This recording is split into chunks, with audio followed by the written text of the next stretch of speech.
Hello and welcome along to Good Morning Transfers.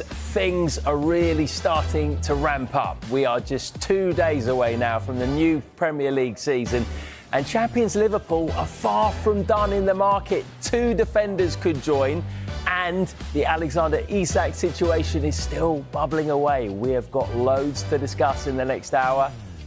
Jacob Ramsey could be heading to the northeast as Newcastle attempt to sign the Aston Villa midfielder. He is one of the best goalkeepers in the world, but his time at PSG is over. Could we see Gianluigi Donnarumma in the Premier League? And as the new season approaches, what next for Chelsea's Nicholas Jackson?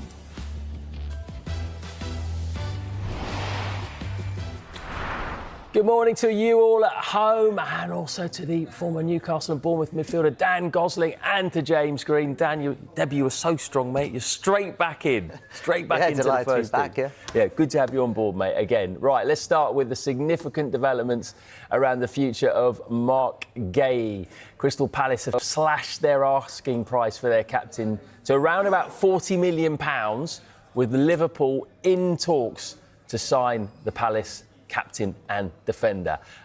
Liverpool just keep going, don't they? Just keep spending here. With Guehi, when you look at their squad and you look at how they played in the Community Shield, is he exactly what they need to balance it out even more? Say exactly what they need. I mean, yes, they do need reinforcements at the back. They need a centre-back for sure. And Guehi is a top player. I think you look at the price tag now, it's almost a bargain. Last January, Newcastle bid 70-odd million. So, yeah, to get him at 30, 40 million now is a great acquisition. Whether he chooses Liverpool, that's the big question. Yeah, we don't know that yet. But if he does end up at Liverpool, for you, does he start ahead of Konate right now? Well, it's certainly not ahead of Van Dijk. And he predominantly plays the left side centre-back. I know he's shifted over a few times. The Konate contract situation is going to be a big factor. I really like Konate. I think their partnership is great. But Guehi is a ready-made replacement. He can definitely slot in that side. Whether he starts the first game of the season, if he gets in there early enough, I'm not too sure. OK. Long way to go ahead, of course. But they are in talks. James, Palace value him at 40 million, which means that Liverpool could easily get him for less than that, conceivably. Dan touched on it there, but that does seem an absolute bargain. He's only 25 years old. Look, he's a terrific player. He's a terrific man as well, actually. This is someone I've interviewed many times. I really like personally. I think he's a great guy. And look, Dan alluded to the fact that Newcastle were interested and put in a high offer close to 70 million last summer. In January, Tottenham also tried to prize him away from Crystal Palace. Now, last summer, for Crystal Palace in particular, there were so many late transfer deals potentially happening. Were they going to lose Joachim Andersen and Marc Guehi? The club didn't want to do that. Now, we've been speaking about Alexander Isak so much in this window, refusing to play for his club, desperate to move on.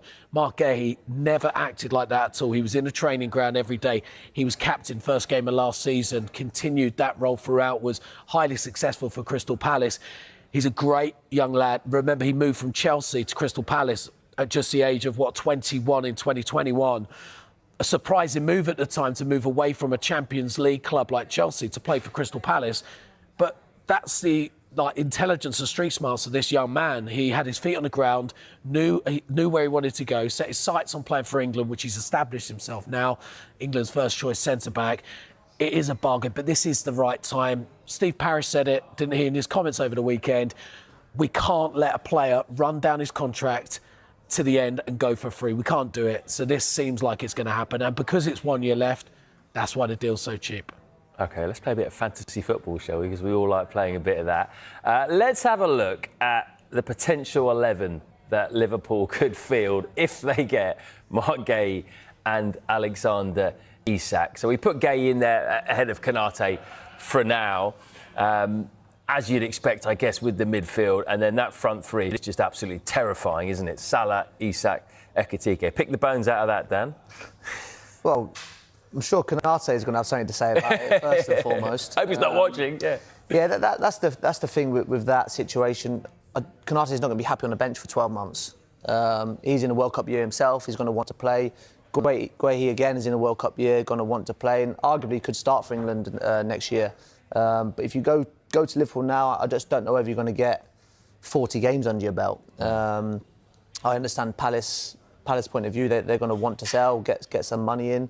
But yeah, I mean, look at that team. It is frightening. It is frightening. I must admit, so I see Marc Guehi as could be the future for Liverpool. Van Dijk signed his new contract, 34 now, 2 years left, gets to 36. Marc Guehi could conceivably be at Liverpool for the next 10 years in that centre-back role. Ibrahim Konate, 1 year left in his contract. As Dan said, we don't quite know where he's going. Liverpool, if you're going to criticise Liverpool, really hard to when they've won the Premier League title, but it was defensively.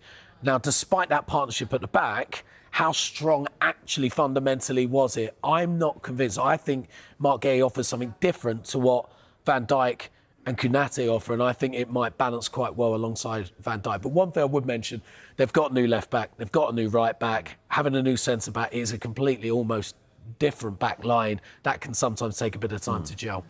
But they might not be done there. Tell us more.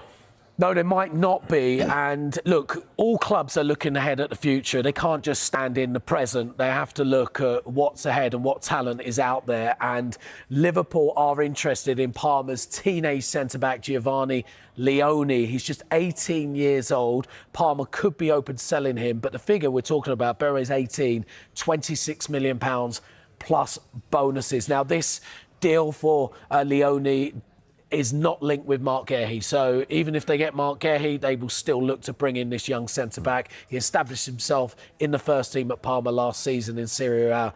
It's an exciting talent and one that Liverpool are trying to get their hands on pretty early to make sure nobody else does.